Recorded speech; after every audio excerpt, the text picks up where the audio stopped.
பழனிமலை முருகனுக்கு பண்டாரம் தேடி வரும் ஆண்டி முகம் காண வரும்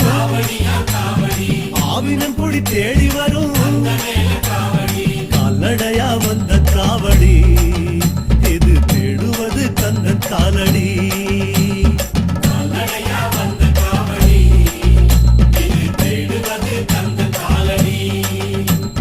பழுத்த பழம் தேடுதப்பா